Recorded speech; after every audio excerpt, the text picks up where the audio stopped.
संबलपुर में एक खूबसूरत जंगल हुआ करता था।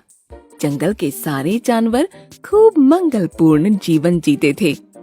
उसी जंगल में गोलू हाथी भी रहता था, लेकिन वो सबसे अलग थलग रहता था, क्योंकि एक हादसे में उसका आधा चेहरा जल जाने के कारण सब उसे बदसूरत हाथी कहकर चिढ़ाते थे। दोस्तों, मैं भी तुम्हारे साथ छुपन छुपाई खेलूंगा। नहीं, तुम नहीं खेल सकते, क्योंकि तुम्हें कोई ढूंढेगा ही नहीं। कहीं अगर ढूंढने वाले की तुम्हारी शक्ल देखकर जान निकल गई तो हाँ, मीनू सही कह रही हो। ऐसे तो सारे दोस्त खेल छोड़कर भाग जाएंगे, बचेगा सिर्फ बदसूरत गोलू। उनकी बातें सुन गोलू लौट आया। उसके कुछ दिनों बाद जंगल में श्रावण का मेला लगा।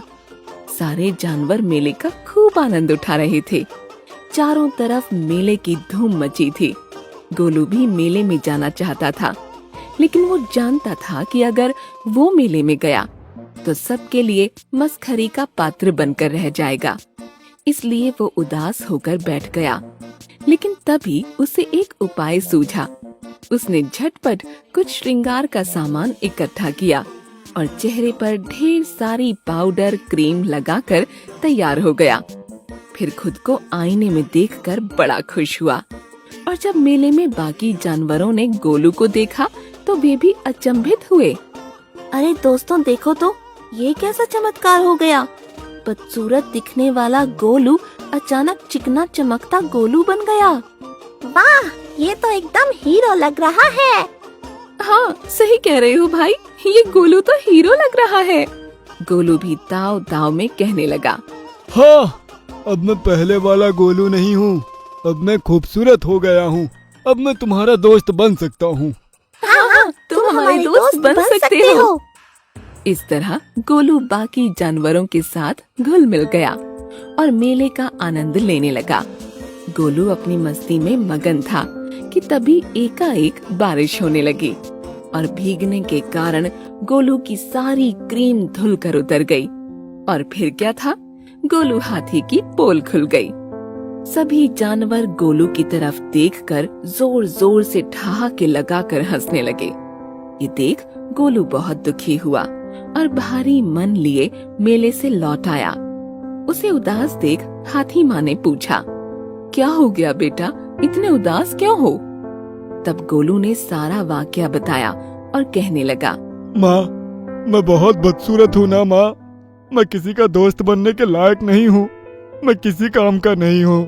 नहीं बेटा, इस प्रकृति में कुछ भी व्यर्थ नहीं है। हर किसी का अपना महत्व है। तुम्हारा भी महत्व है। तुम भी दोस्ती और प्यार के लायक हो, लेकिन दूसरों से प्यार और दोस्ती की अपेक्षा करने से पहले तुम्हें खुद से प्यार करना सीखना होगा। गोलू को माँ की बात काफी प्रभावित करती है और वो इस बात को अपना लेता है, जिससे धीरे धीरे उसका आत्मविश्वास बढ़ने लगा। इसी तरह दिन बीतते जा रहे थे कि एक दिन जंगल में भीषण आग लग गई, जिसके कारण सारे जंगल में अफरा तफरी मच गई। हर कोई जान बचाने के लिए यहाँ से वहाँ भाग रहा था। गोलू भी अपनी माँ के साथ आग से निकलकर सुरक्षित जगह पर निकल आया, लेकिन अब भी कई जानवर आग में फंसे थे।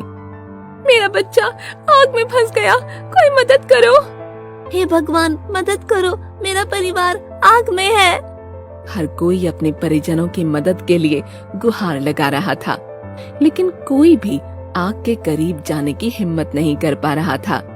तभी गोलू अपनी जान की परवाह किए बिना धधकती आग में कूद गया और एक एक कर सभी जानवरों को सुरक्षित बचा लाया। गोलू, हमें माफ कर दो। हमने तुम्हारे साथ कभी सही व्यवहार नहीं किया, तुम्हें हमेशा नीचा दिखाया, लेकिन फिर भी तुमने हमारी जान बचाई। आज मुझे समझ आ गया कि सच्ची मित्रता शक्ल से नहीं, दिल से की जाती है। और सभी गोलू के साहसिक कारनामे की तारीफ करने लगे।